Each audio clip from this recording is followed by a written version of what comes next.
Hello, everyone, and welcome back to English Mastery Hub, a place to learn English through stories, practice, and simple lessons.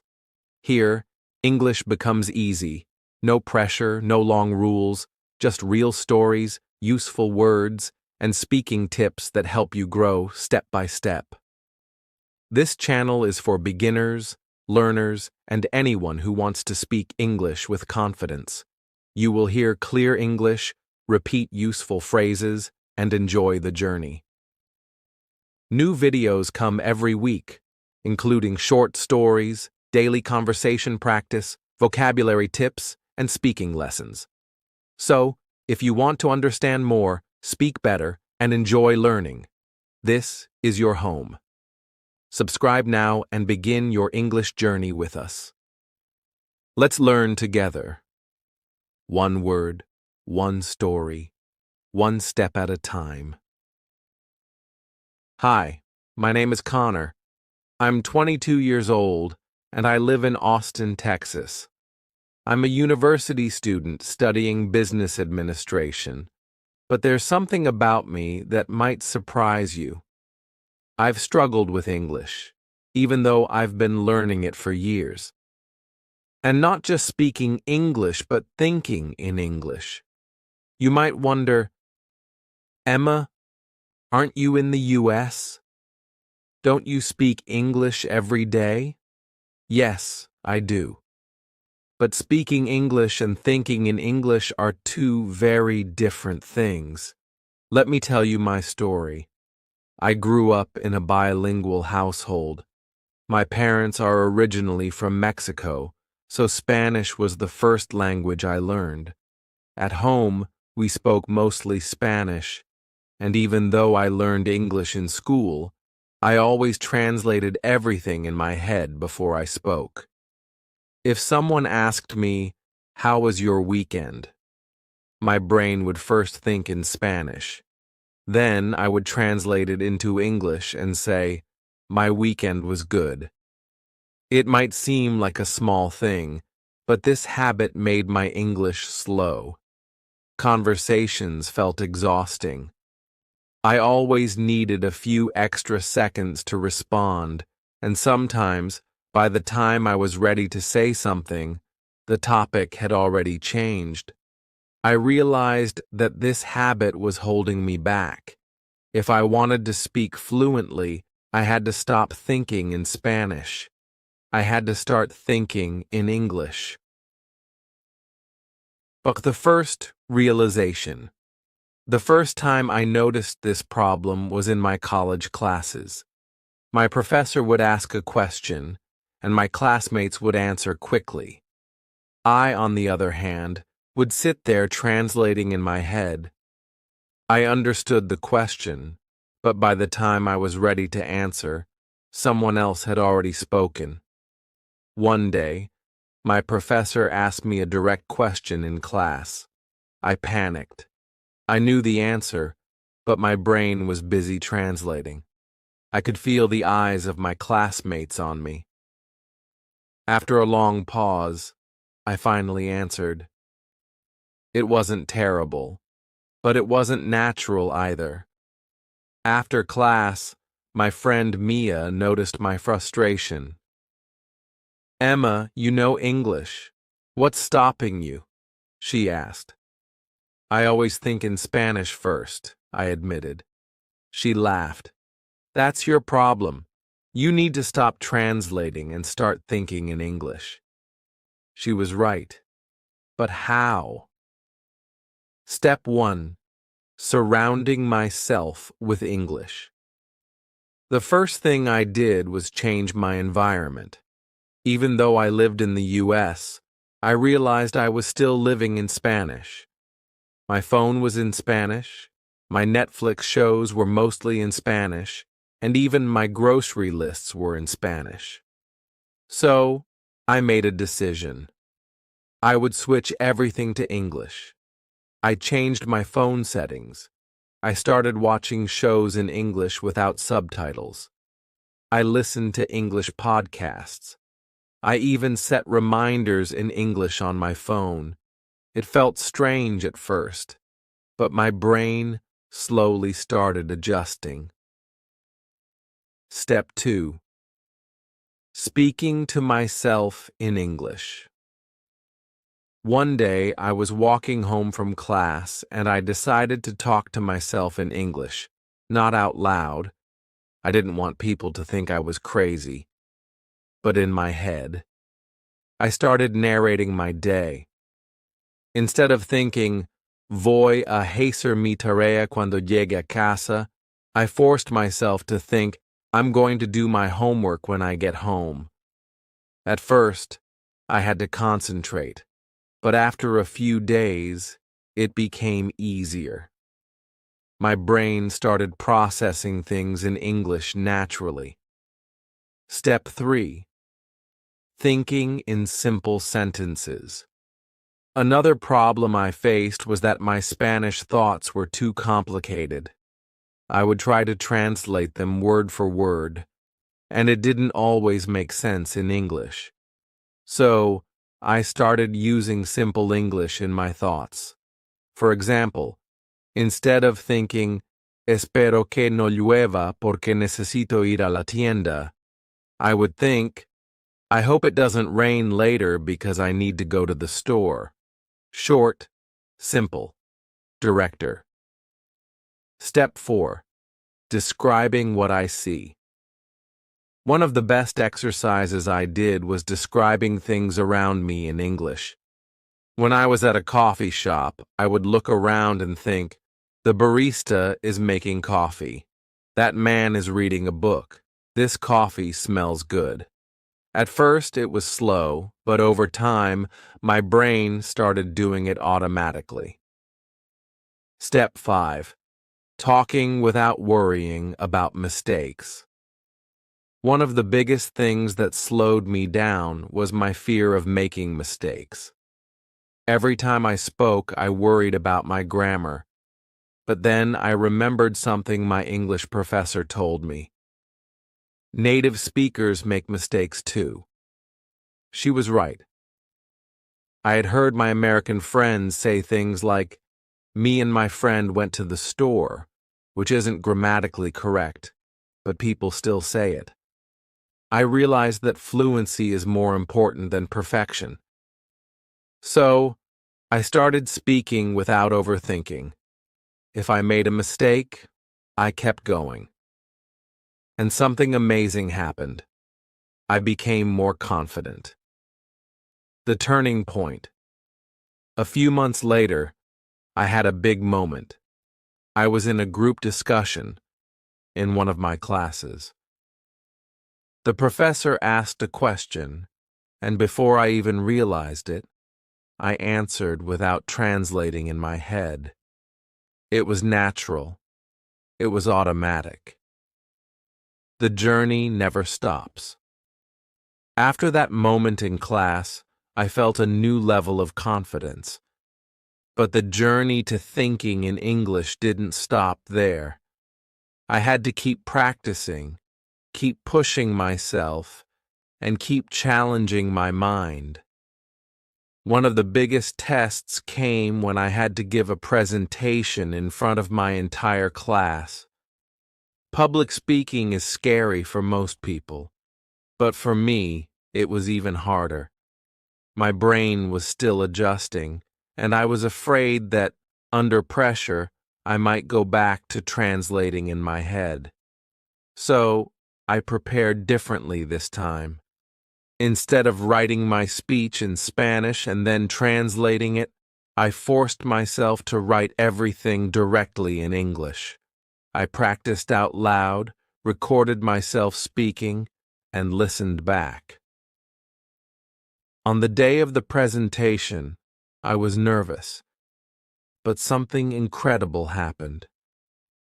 When I stood in front of the class, I started speaking without thinking about Spanish at all. The words just came naturally. I wasn't just speaking English, I was thinking in English, without fear, without hesitation. That moment made me realize that learning a language is not just about words and grammar. It's about changing the way you think. Overcoming challenges. Of course, there were still challenges. Sometimes, when I was tired, my brain wanted to go back to Spanish, and there were moments when I still felt stuck on certain words. But instead of getting frustrated, I reminded myself, this is normal. I started keeping a small notebook where I wrote down words or phrases that I struggled with. Every night before bed, I would review them. Little by little, those words became part of my natural thoughts. Another challenge was speaking with native speakers who talked too fast.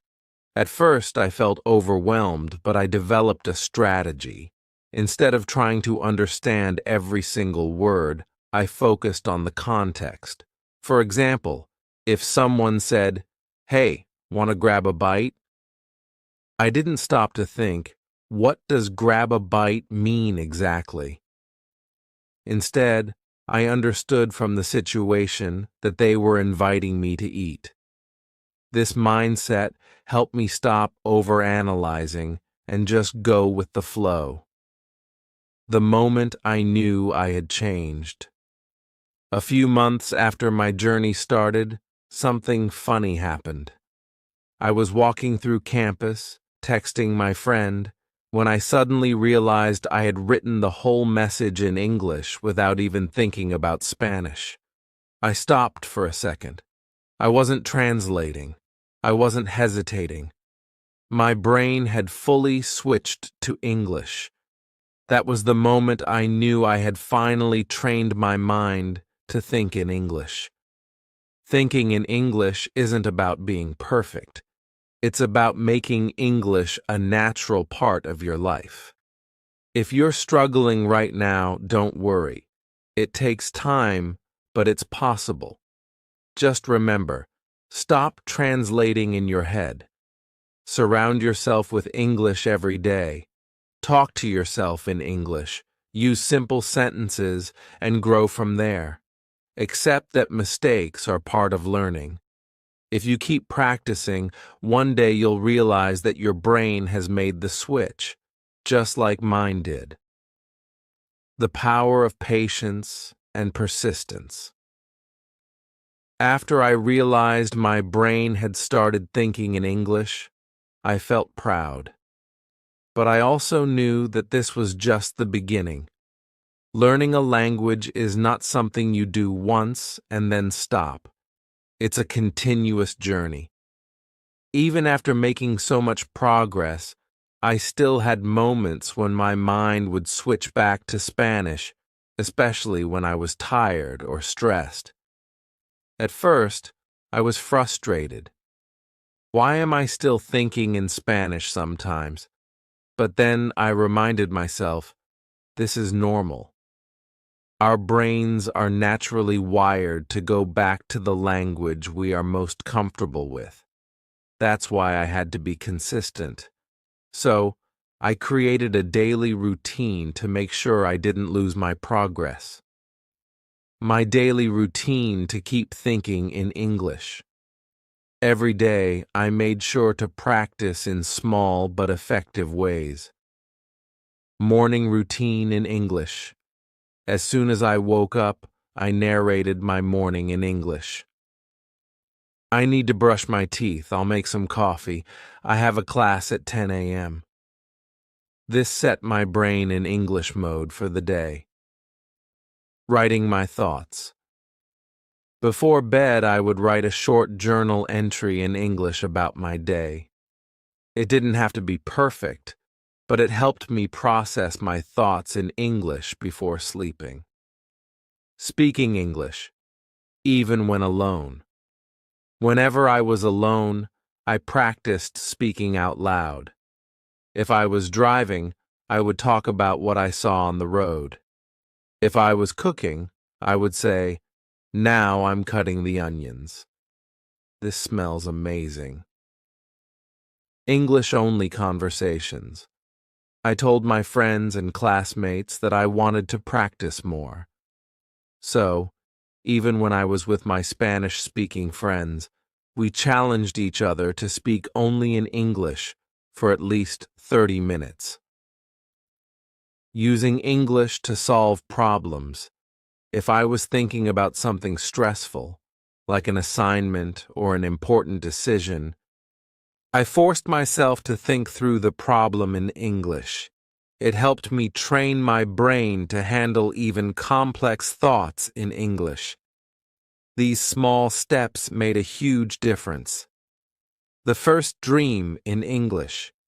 One of the craziest moments in my journey was the first time I dreamed in English. I remember waking up feeling shocked. My entire dream had been in English. I had spoken in English, and even the people in my dream were speaking in English. That's when I knew my brain had truly adapted.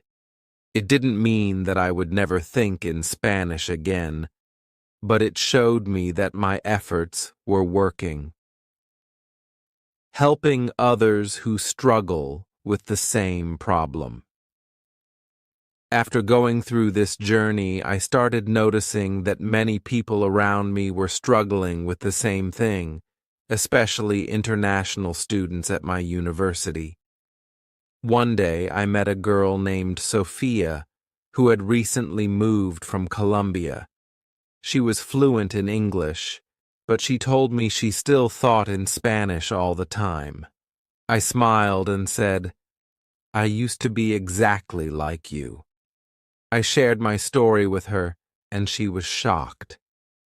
"But you sound so natural in English," she said. "Because I trained my brain," I told her.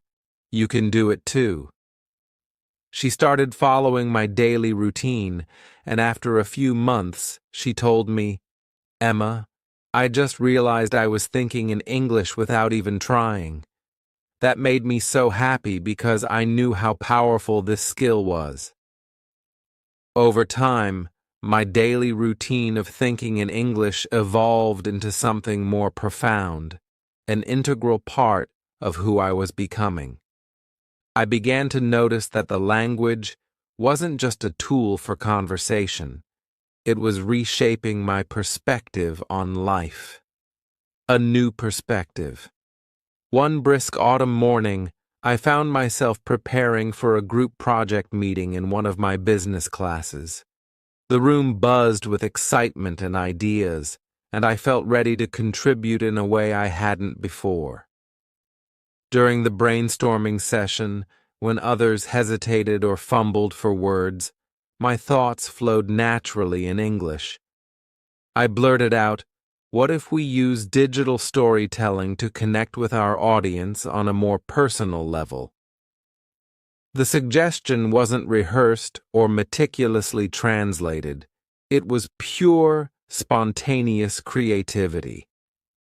The group fell silent for a moment before erupting into discussion. In that instant, I realized that my inner voice, once burdened by constant translation, had become a powerful asset. Testing my fluency. Soon after that pivotal meeting, an opportunity presented itself that would further test and refine my newfound fluency. I secured an internship at a thriving startup in Austin, a company known for its innovative approach and fast-paced environment. Walking into the office on my first day, I was both excited and nervous. I knew that, in the world of business, precision and quick thinking were essential, and I was determined to meet those expectations. The internship was a whirlwind of meetings, project deadlines, and impromptu brainstorming sessions. At one team meeting, while discussing strategies to revamp our marketing campaign, I encountered an unfamiliar business idiom. Instead of freezing up or mentally reverting to Spanish, I made a quiet promise to myself. I would ask for clarification later and learn from it. That evening, after a long day of absorbing new information, I sat at my desk researching the idiom. With each new term I learned, my confidence grew. I began to see that every challenge was an opportunity to enrich my vocabulary and deepen my understanding of the language. Campus life and growth. Beyond the office, my campus life provided endless chances to practice. I joined the English Language Club, where students from all over the world gathered to discuss literature, debate current events, and share their experiences learning English. These meetings became a highlight of my week. In the relaxed atmosphere of the club, I found that I could experiment with idiomatic expressions, ask questions without fear, and even laugh at my own mistakes. One evening, after a passionate debate about American literature, I sat on the campus lawn beneath a canopy of stars. I reflected on the years when I struggled to string together even a simple sentence. Now, not only was I fluent, but I was also able to articulate my opinions and feelings with ease. It was a moment of quiet triumph, a reminder that every small step along the way had led me to this place of confidence and clarity. Embracing duality. I also began to appreciate that thinking in English didn't mean abandoning my roots. Even as my mind increasingly operated in English, the rich tapestry of my cultural heritage remained with me. I still dreamed in Spanish sometimes, and on quiet days, I would catch myself switching effortlessly between the two languages. This duality wasn't a weakness. Rather, it was a strength that allowed me to see the world through multiple perspectives. I realized that being bilingual gave me a unique ability to connect with people from diverse backgrounds, and that versatility was something to be celebrated. A leadership challenge. At the office, during yet another busy week, I was tasked with leading a small project team. We had to develop a proposal for a new client, and I was responsible for organizing our ideas and ensuring that every team member felt heard. In that role, I found that my internal dialogue in English helped me structure my thoughts clearly and assertively. I started jotting down ideas on a whiteboard, explaining each point with clarity. When the client visited for a preliminary meeting, I confidently presented our proposal. The presentation flowed naturally, and I answered questions with a newfound ease that impressed not only my colleagues, but also the client. That day, I realized that thinking in English had become a cornerstone of my professional identity. Even as my confidence soared, there were moments when old habits crept in. Late at night, while studying for an exam or working on a challenging project, I sometimes found myself drifting into familiar Spanish expressions. In those instances, I'd pause and gently steer my thoughts back, reminding myself of all the progress I had made. I kept a small notebook in my backpack where I jotted down new phrases or expressions that I encountered during the day. Each note was a small victory, a tangible record of my ongoing journey. Reviewing those notes became a nightly ritual that reinforced my commitment to learning and adapting. Reflecting on my journey, I began to see that the transformation wasn't solely about mastering a language. It was about evolving as a person. The process taught me patience, resilience, and the courage to step out of my comfort zone. Every conversation, every meeting, Every moment of self-doubt I overcame contributed to the mosaic of my personal growth. I learned that it wasn't about erasing my past, but about weaving it into a broader narrative that embraced both my heritage and my aspirations. Now, as I move forward in both my academic and professional life, I carry with me the confidence of a mind that has learned to think in English, a confidence that opens doors, fosters creativity, and builds bridges between cultures. I look back on my early struggles with gratitude because they set me on a path to discover the limitless possibilities of language and self-expression. In the quiet moments, when I find myself reflecting on the path I've traveled, I smile at the thought of all those little breakthroughs, each one a testament to perseverance and the transformative power of language.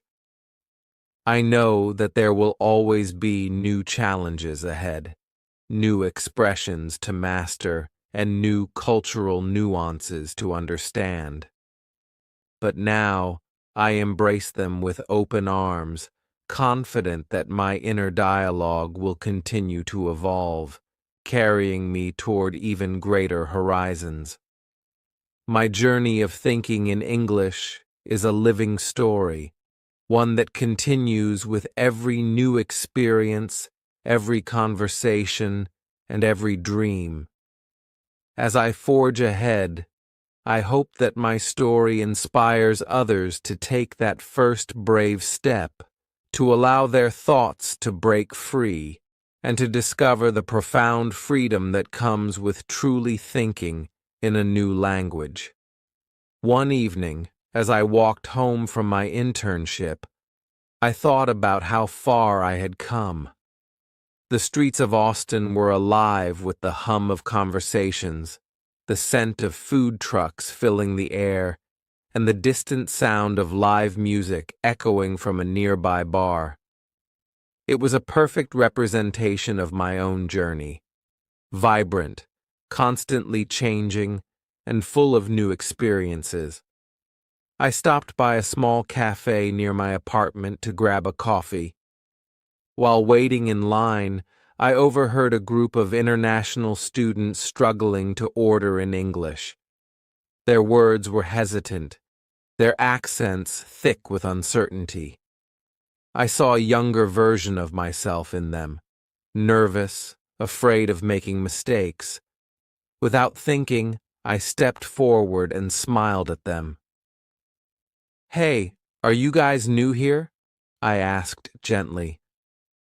They looked at me, a bit surprised but relieved that someone was speaking to them in a way that felt welcoming. One of the students, a girl with dark curly hair, nodded. "Yes, we just arrived last week. English is hard," she admitted with a small laugh.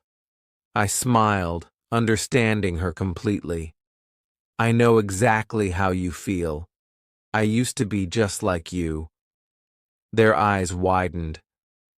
"But you sound so natural," another student, a boy from Korea, said. "Trust me, it wasn't always this way," I assured them. "I struggled a lot, but I found ways to train my brain to think in English, and once I did that, everything became easier." They were curious, and as we waited for our drinks, I shared some of my experiences. I told them about my routine, how I narrated my day in English, how I challenged myself to think in English even when no one was around. They listened eagerly, nodding at each tip I gave them. When our drinks were ready, the girl, whose name was Anna, hesitated before saying, "Thank you for talking to us. It helps to know that someone else has been through this." I smiled warmly. "You're not alone. It just takes time, but one day you'll realize you're thinking in English without even trying." As I walked back to my apartment, I felt something deep inside me, something I hadn't fully recognized before. I had become the person I once wished for, the friend, the guide, the proof that it is possible to change the way you think. The unexpected test. A few months later, I was invited to a networking event for young professionals in Austin.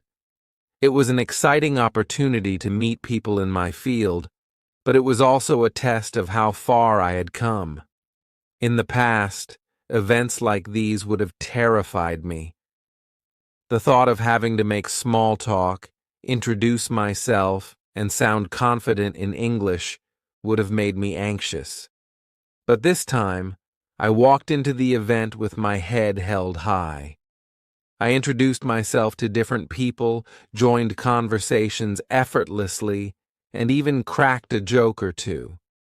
At one point, I met a senior manager from a well-known marketing firm. We talked about trends in digital media, and before I knew it, I was explaining my ideas with passion and confidence. He listened intently and then said, "Emma, you have great insight. Have you ever thought about applying for a position at our company?" For a moment, I was speechless. Was this really happening? I smiled and said, "I would love to." That night, as I walked home, I felt something power.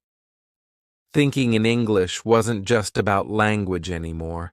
It had become a part of who I was. It had given me confidence, opportunities, and a way to connect with people I never would have met otherwise. In the months that followed, my world began to transform in ways I had never imagined. Every day became a blend of new challenges and small victories, each one a testament to how far I had come. I remember one evening, after a long day juggling classes, my internship, and community volunteering, I found myself sitting alone in the campus garden. The dusk painted the sky with hues of purple and orange as I watched a group of students laugh and share stories. In that quiet moment, I realized that thinking in English wasn't just about fluency. It had become a bridge to connect with people, ideas, and a world that was constantly evolving around me. That realization hit me hard when I was invited to a local cultural fair in Austin. The fair was a vibrant celebration of our diverse community, where food, music, and art from all corners of the globe came together.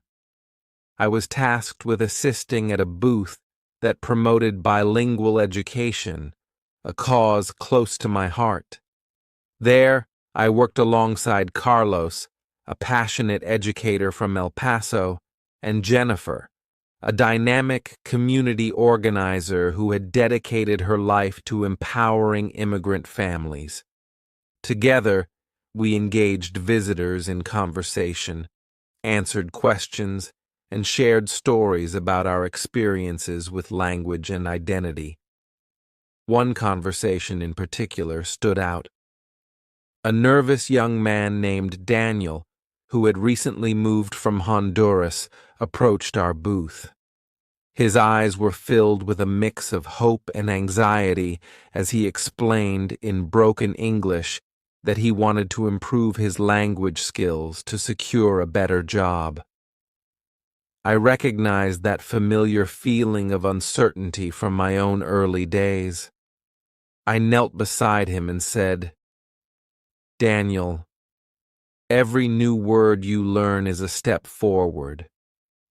I remember the fear I felt when I first tried to think in English, but every mistake made me stronger." His smile that day, shy yet determined, reminded me that every challenge was a chance to grow and that I, too, was growing with every passing moment. At the same time, my academic life was taking on new dimensions. In class discussions, I no longer hesitated or second-guessed my words. Instead, I contributed with clarity and conviction, often finding that my ability to think quickly in English gave me a unique perspective on complex problems. My professors noticed the difference too. Professor Jacobs, who had long been my mentor, once told me, "Emma, your journey has taught you that language is more than grammar or vocabulary. It's about expressing your truth."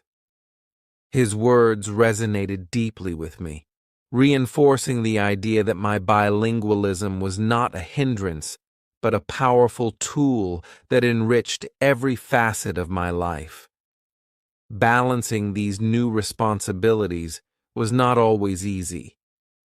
There were nights when the weight of expectations, academic deadlines, work projects, and community commitments seemed overwhelming.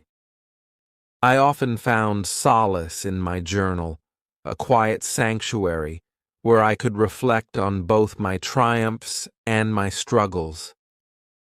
In the pages of that journal, I wrote about moments of doubt when my thoughts slipped back into Spanish, and about the fierce determination it took to steer myself back into English.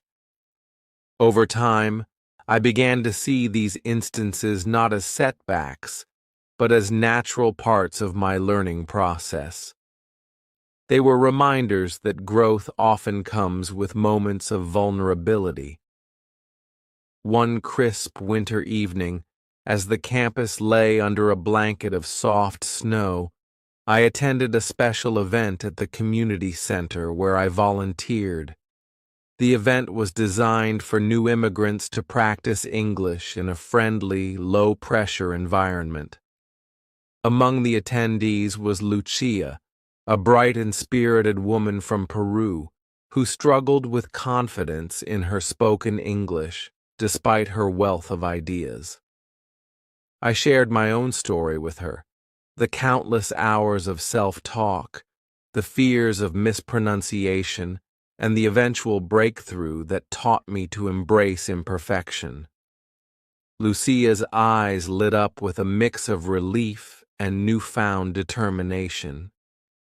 "Maybe," she said softly, "I can finally stop worrying so much and just speak."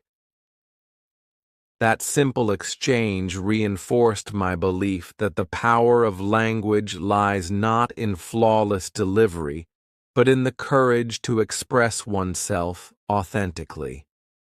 As spring approached, life continued to offer both challenges and unexpected opportunities. A few weeks after the fair, I received an invitation to speak at a local panel discussion on bilingual education and cultural identity. The thought of addressing an audience comprising educators, students, and community leaders both excited and terrified me. I spent countless hours preparing, not only by refining my speech in English, but by ensuring that my words resonated with the heart of my experiences. On the day of the panel, as I stood before the crowd, I felt a rush of adrenaline mixed with calm confidence.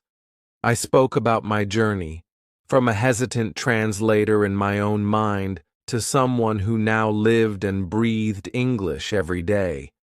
I talked about the struggles, the late nights of self-doubt, and the eventual realization that language is a living, evolving part of who we are. The applause that followed was not just for the words I had spoken, but for the journey I represented, a journey of persistence, self-discovery, and the transformative power of embracing a new way of thinking.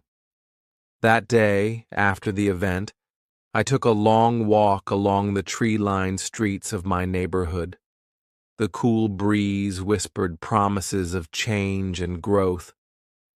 I thought about my parents, who had always spoken to me in Spanish, and how their love and support had laid the foundation for my success.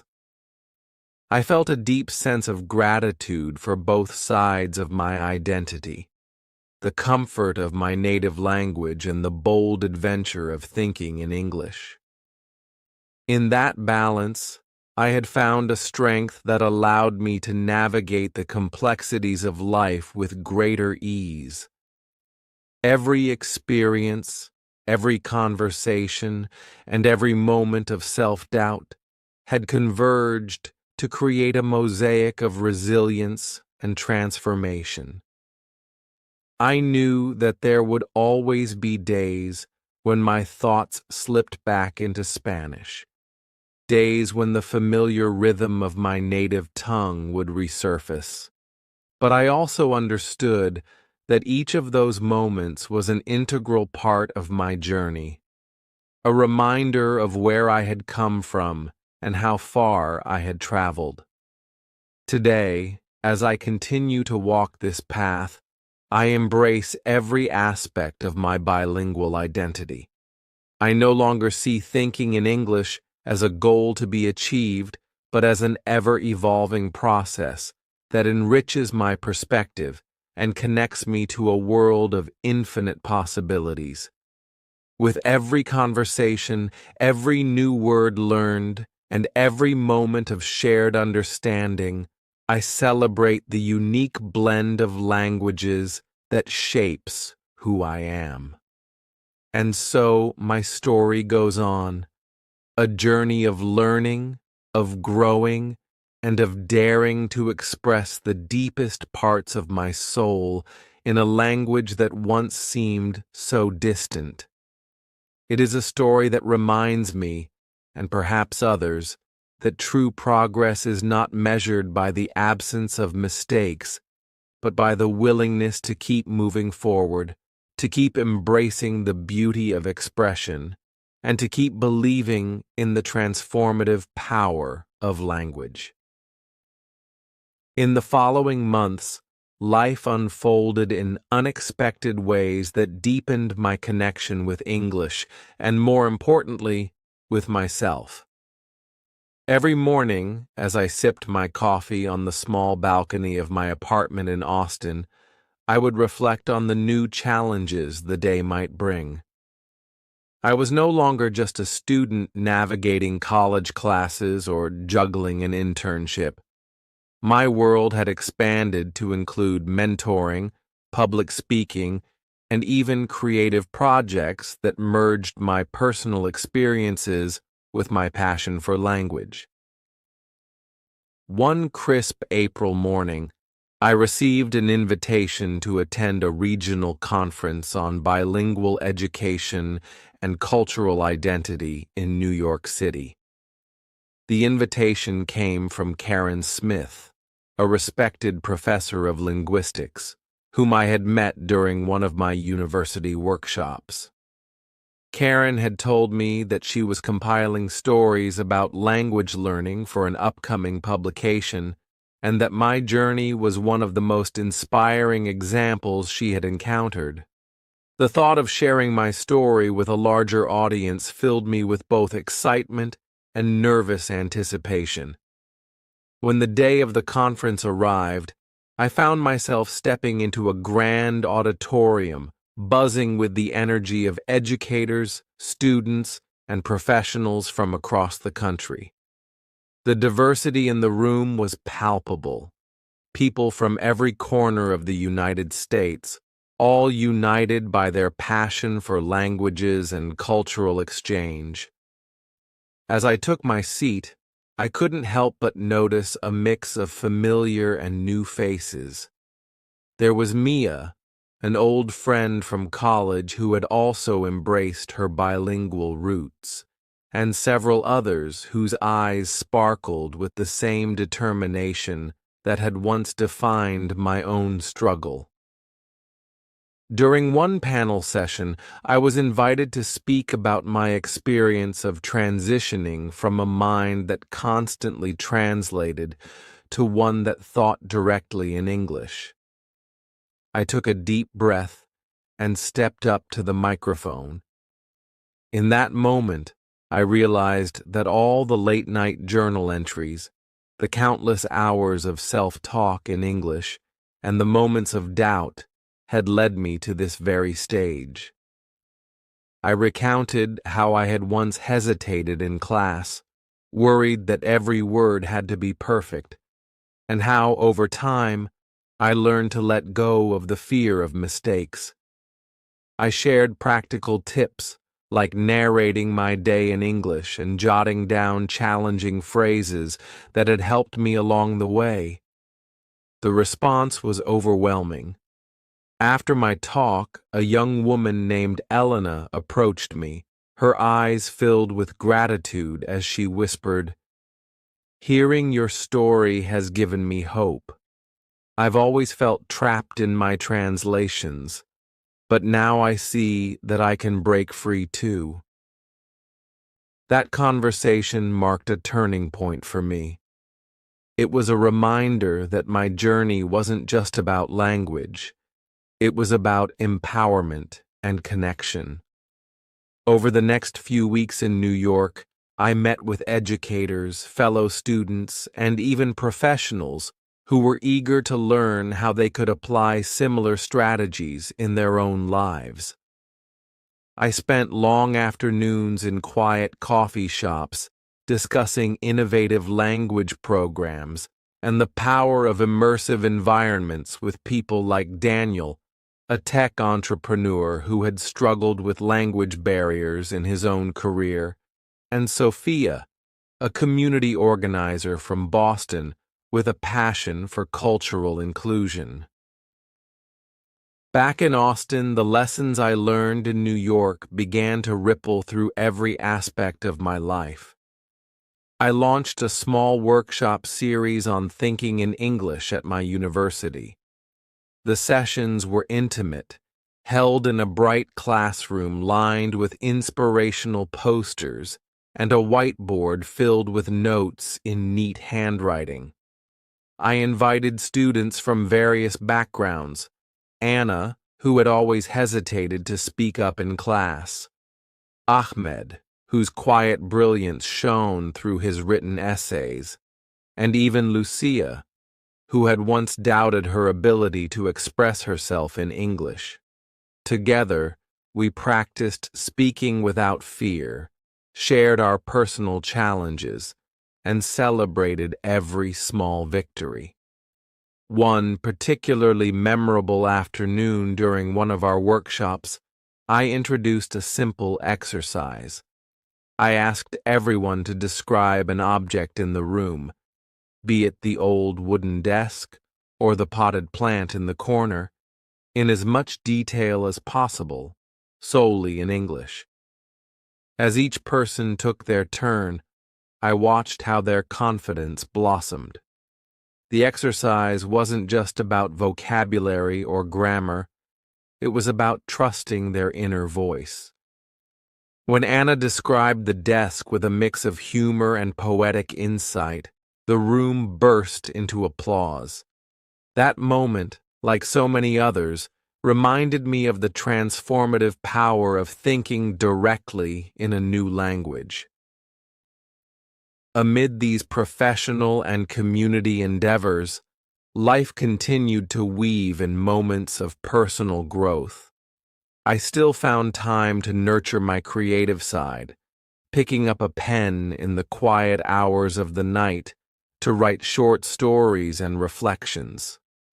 In one such story, I recounted the memory of a rainy afternoon when I sat by my window in Austin, the patter of rain against the glass mirroring the rhythm of my thoughts. In that solitude, I had a revelation. While English had become the language of my aspirations and public life, Spanish remained the language of my heart, a reminder of my heritage, my family, and the comforting cadence of my childhood. This duality wasn't a conflict. It was a harmonious blend that enriched my perspective. I began to incorporate both languages into my writing, crafting bilingual poems that celebrated the beauty of cultural intersections. One evening, as I strolled through a lively downtown street fair in Austin, I encountered a familiar scene. A group of new international students hesitating at a food stall, unsure how to order. I couldn't help but smile at the memory of my own early struggles. Approaching them gently, I struck up a conversation in English, offering to help. Their faces lit up with relief, and soon we were laughing and sharing stories about our first days in the United States. One of them, a bright-eyed student named Javier from Argentina, confided that hearing me speak so confidently made him believe that he, too, could overcome his linguistic fears.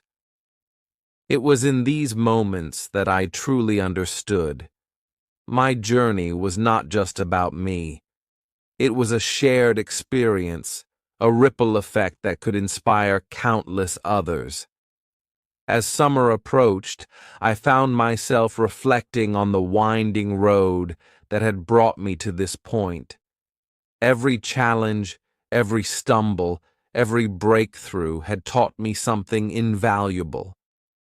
I remembered the sleepless nights spent correcting my internal translations, the anxiety before class discussions, and the small triumph of finally dreaming in English.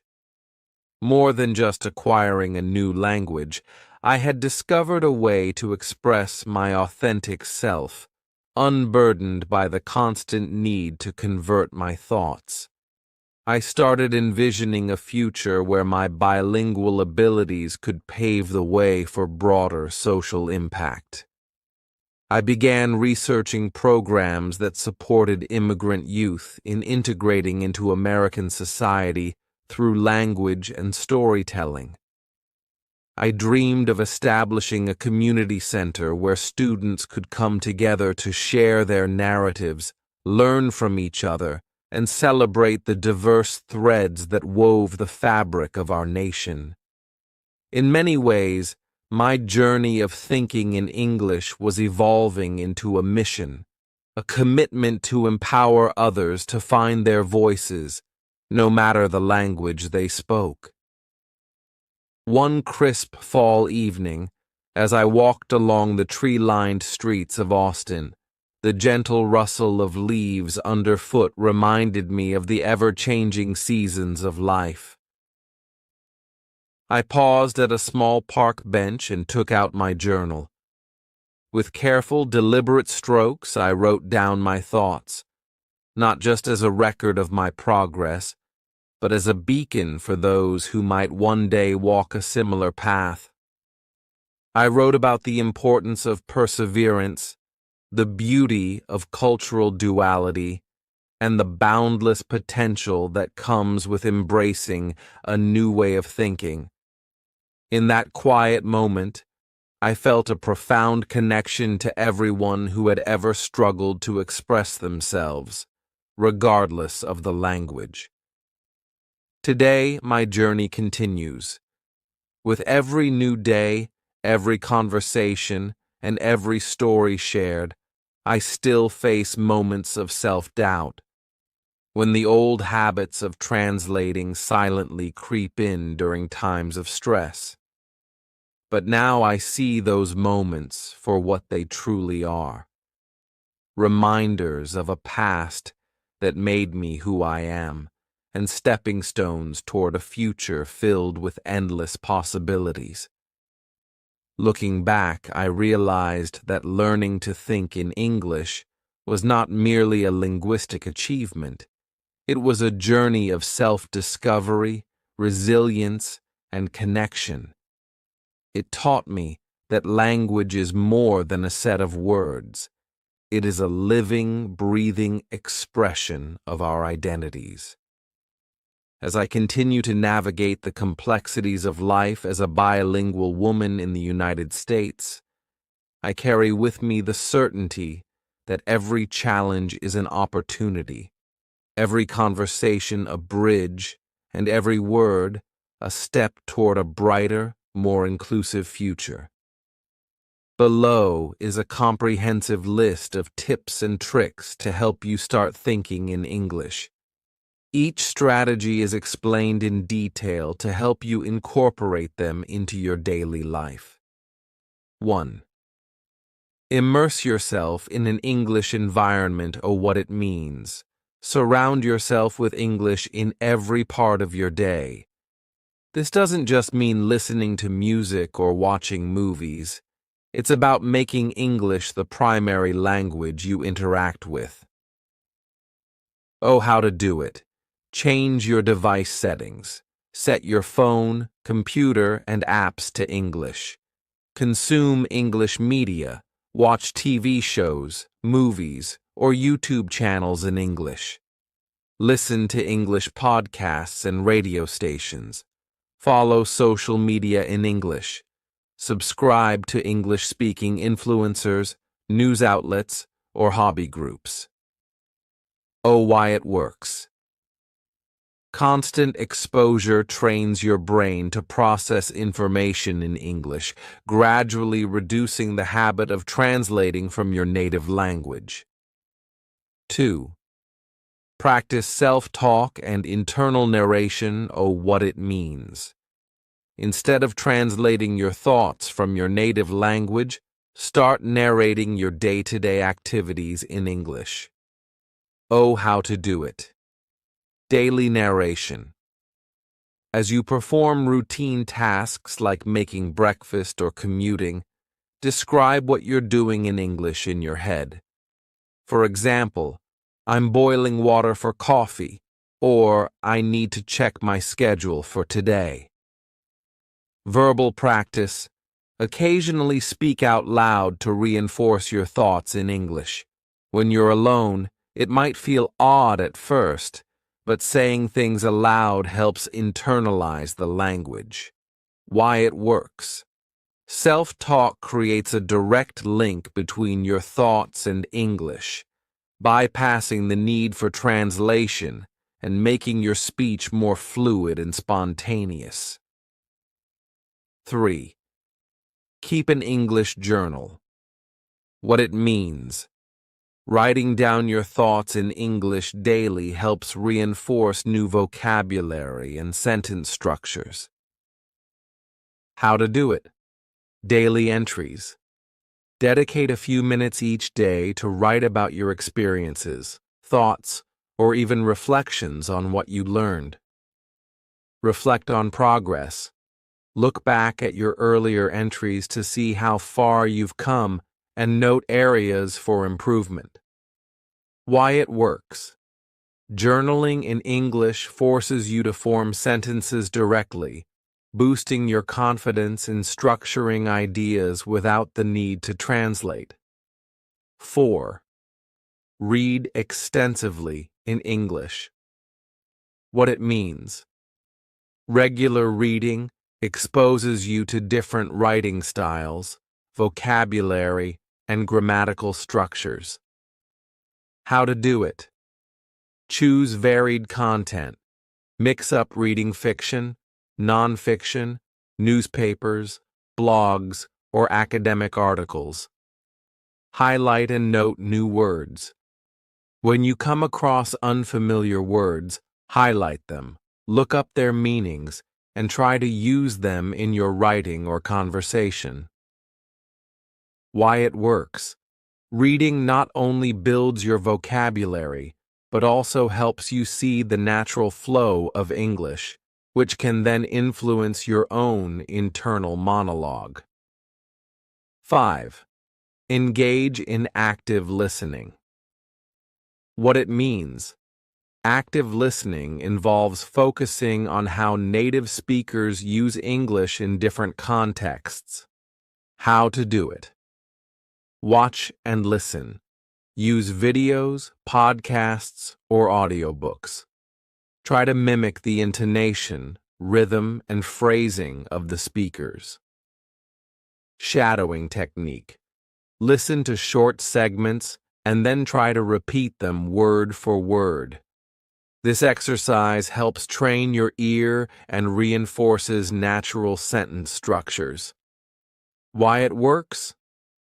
Listening carefully helps your brain recognize natural patterns in spoken English, making it easier to think and speak in the language naturally.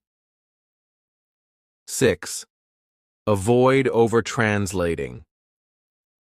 What it means.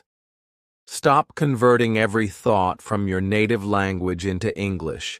Instead, learn to formulate thoughts directly in English. How to do it. Use simple sentences. Start with basic sentences to describe your thoughts. Gradually, you can add complexity as you become more comfortable. Set specific challenges. For example, challenge yourself to think in English for a set period each day or during certain activities. Why it works. This practice trains your mind to work directly in English, reducing delays or pauses in conversation caused by mental translation. 7. Interact with native speakers. What it means.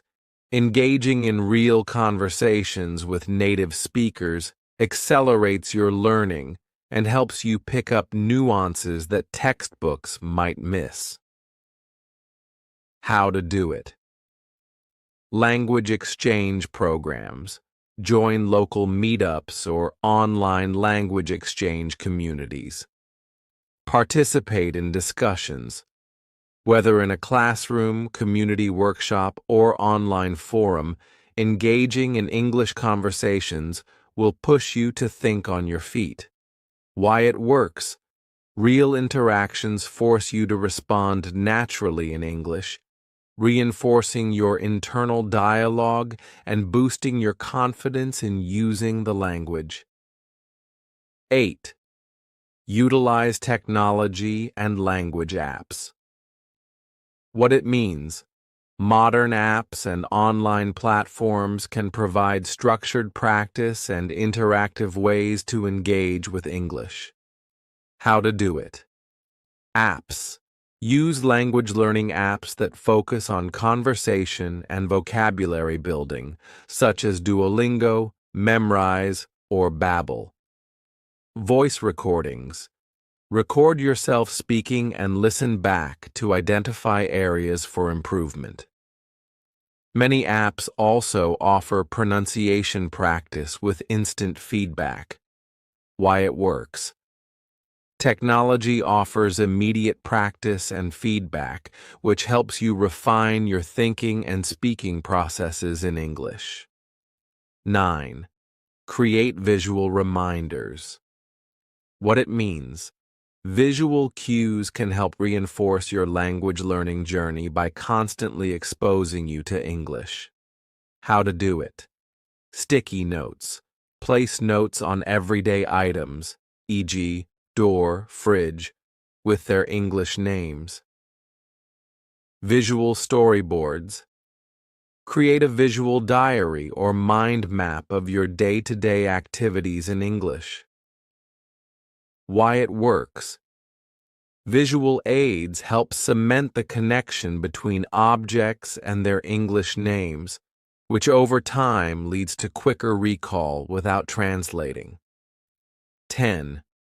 Join groups and workshops. What it means. Being part of a community that practices English can provide both motivation and a safe space to make mistakes. How to do it. Join a language club. Participate in local or online groups that focus on practicing English. Attend workshops. Look for workshops or seminars that focus on public speaking, creative writing, or conversational English. Why it works. The social element of learning makes the process more enjoyable and engaging. Peer feedback and shared experiences can inspire you to continue practicing.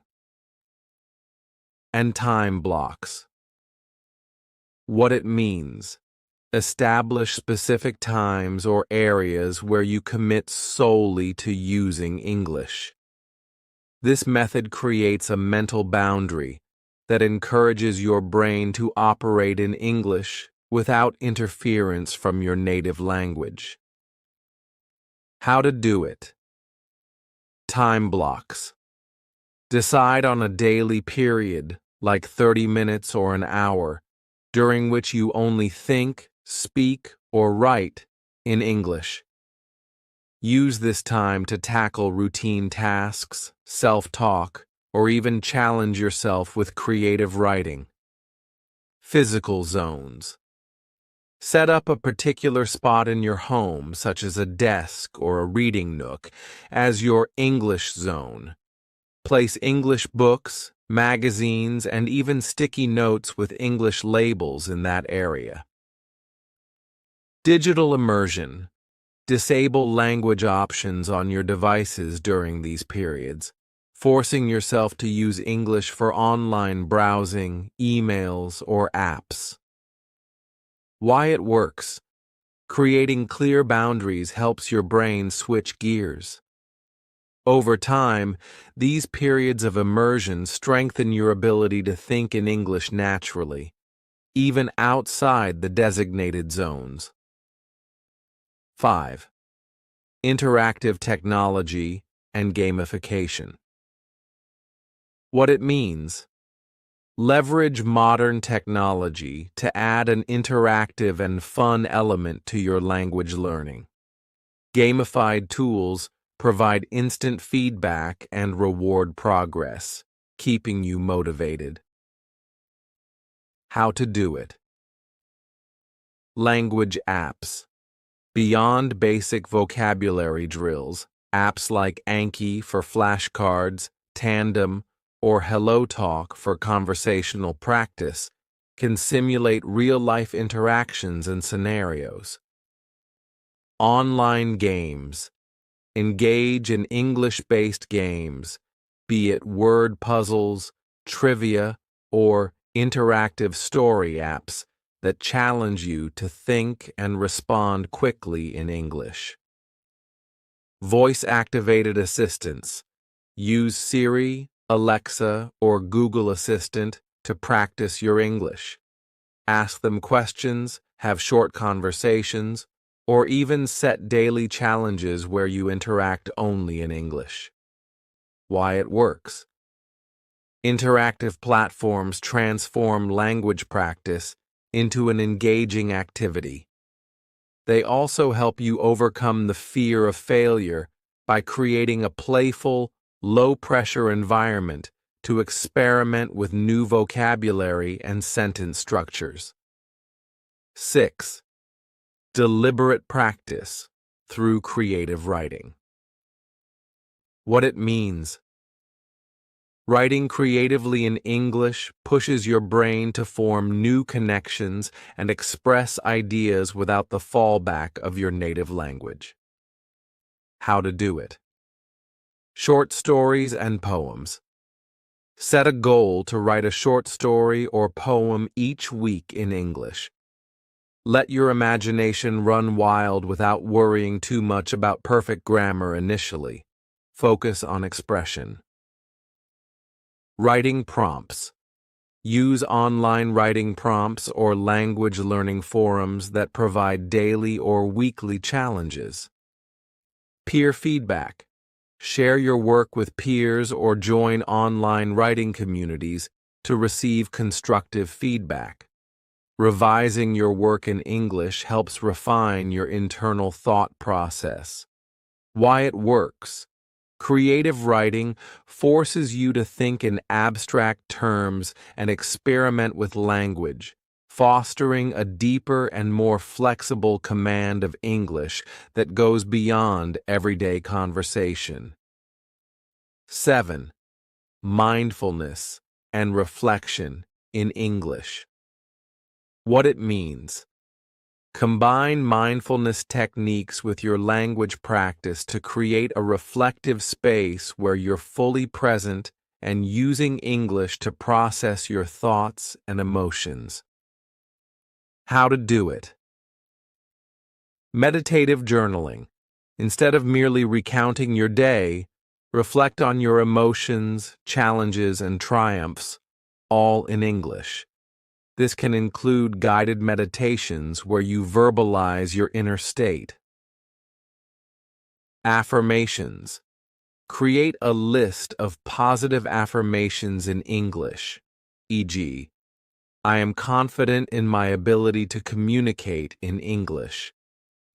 Why it works. Mindfulness techniques allow you to connect deeply with the language while cultivating a positive mindset, making learning more enjoyable and meaningful.